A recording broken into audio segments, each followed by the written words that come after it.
नमस्कार आप सभी को। बिहार राज्य विशेष के इस सेशन में स्वागत है आप सभी का। और आज के इस सेशन के अंतर्गत हम देखने वाले हैं बिहार की प्रमुख जनजातियों के बारे में। किसके बारे में देखने वाले हैं? बिहार की जनजातियों के बारे में हम अध्ययन करने वाले हैं, जनजातियों के बारे में हम देखने वाले हैं। तो बिहार की प्रमुख जनजातियों को हम समझते हैं और देखते हैं। बिहार की जब हम बात करते हैं तो आपको पता होगा, ये जो आपको आधुनिक बिहार इस मैप में देखने को मिल रहा है, ये इसकी न्यू वर्ष 2000 में पड़ी, जब इससे अलग होकर के झारखंड एक नया राज्य बना। वर्ष 2000 में जब झारखंड एक नया राज्य बना तो उसी के बाद से इसकी नींव पड़ी। और आपको बता दें कि झारखंड के नया राज्य बनने के बाद ही बिहार की जो अधिकांश जनजातियां थी, बिहार की जो अधिकांश जनजातियां थी, ये झारखंड राज्य में चली गईं। अब कुछ सीमित जनजातियां ही बची हैं जो बिहार राज्य से संबंधित हैं।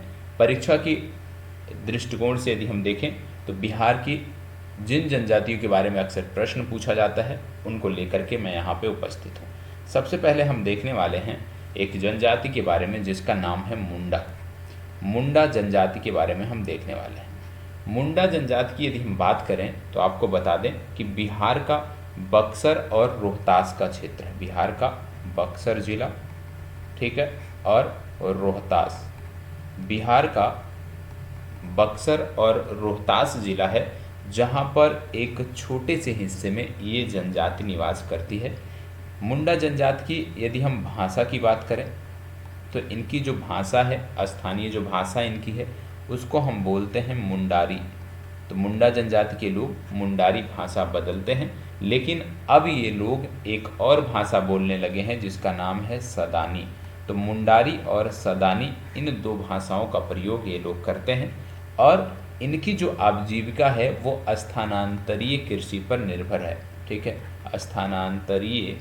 स्थानांतरित कृषि पर इनकी जो आजीविका है वो निर्भर करती है। और इनके पूजनीय जो देवता हैं, यदि हम उनकी बात करें तो ये लोग सिंगठेड़ एक देवता हैं, इनको पूजते हैं।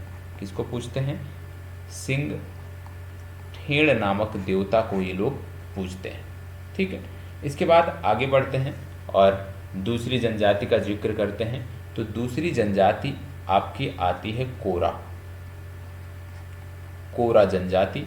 और कोरा जनजाति की यदि हम बात करें तो बिहार का जमुई का क्षेत्र हो गया, बिहार का कटिहार का क्षेत्र हो गया, बिहार का मुंगेर का क्षेत्र हो गया।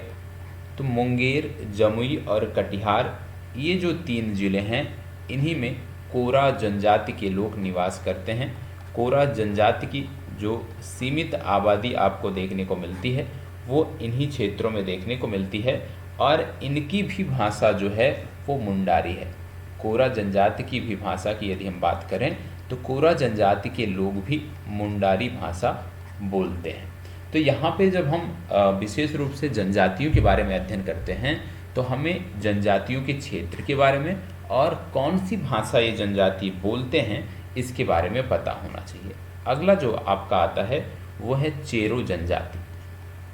चेरो जनजाति, चेरो जनजाति की बात करें तो मुख्य रूप से यदि हम बात करें तो झारखंड का जो पलामू का क्षेत्र है, पलामू टाइगर रिजर्व भी पड़ा होगा, पलामू का जो क्षेत्र है वहाँ पे निवास करने वाली चेरो जनजाति का एक छोटा सा हिस्सा जो है वो आपको बिहार के गया क्षेत्र में देखने को मिलता है, रोहतास में देखने को मिलता है और भोजपुर में देखने को मिलता है। गया हो गया, रोहतास हो गया, भोजपुर हो गया और मुंगेर हो गया।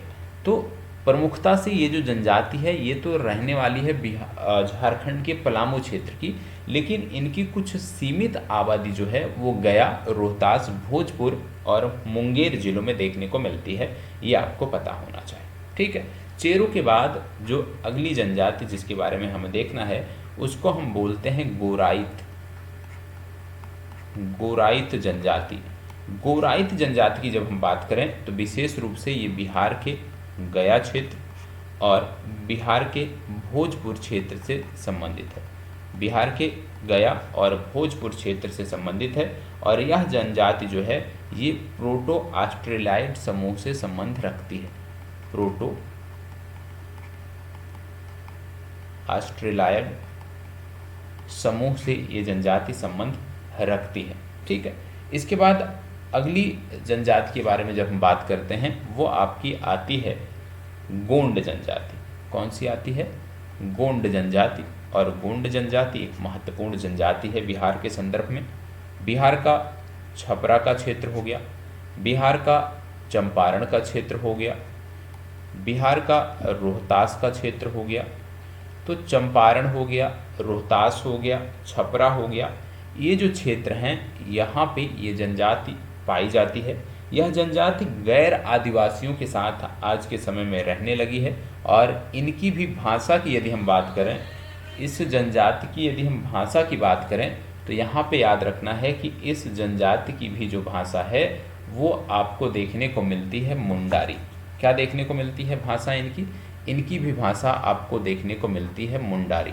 तो मुंडारी भाषा ये लोग बोलते हैं और ये वर्तमान प्रदेश में यदि बात करें, क्योंकि ये स्थानीय लोगों के साथ गैर आदिवासी लोगों के साथ रहने लगे हैं, इसलिए अब सामान्य भाषा जो बिहार में बोली जाती है स्थानीय भाषा का भी ये प्रयोग करते हैं।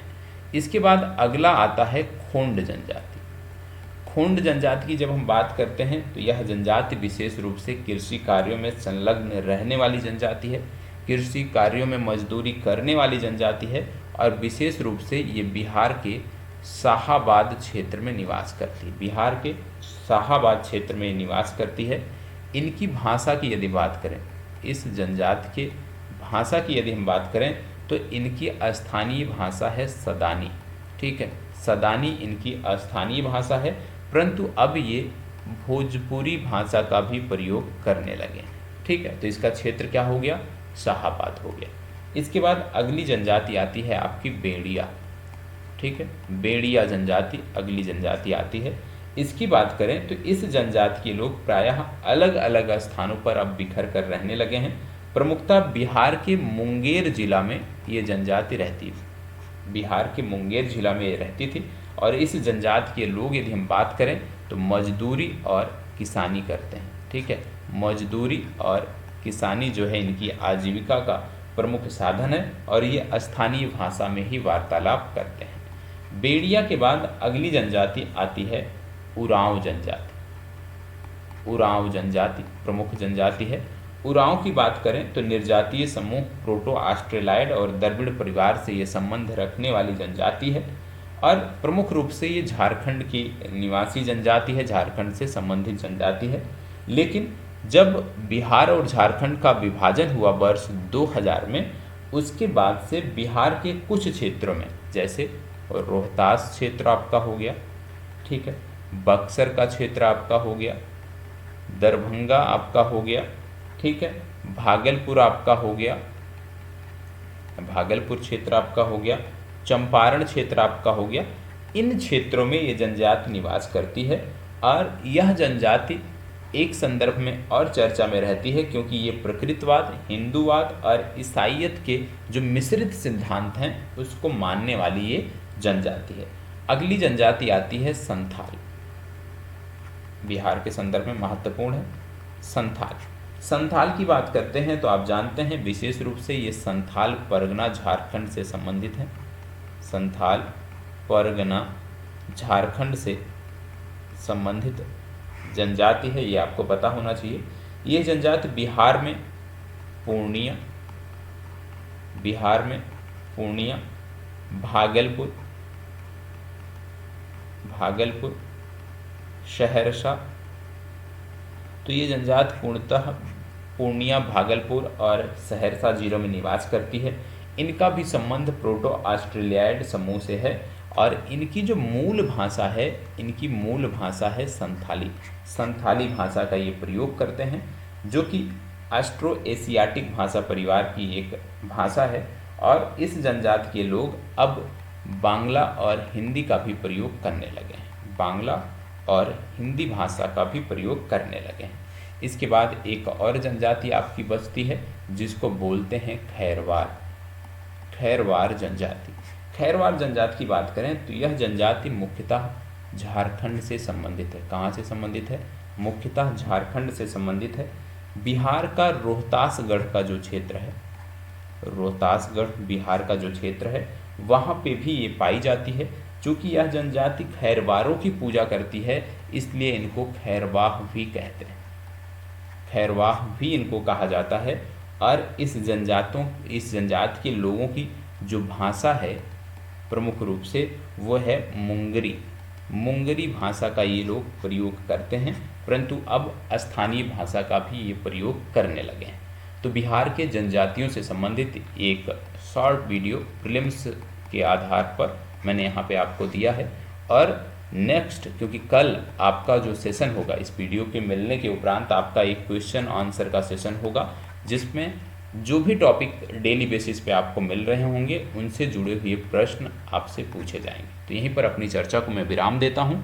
सेशन कैसा लगा है कमेंट बॉक्स में ज़रूर सूचित करिएगा। धन्यवाद, बहुत बहुत आभार।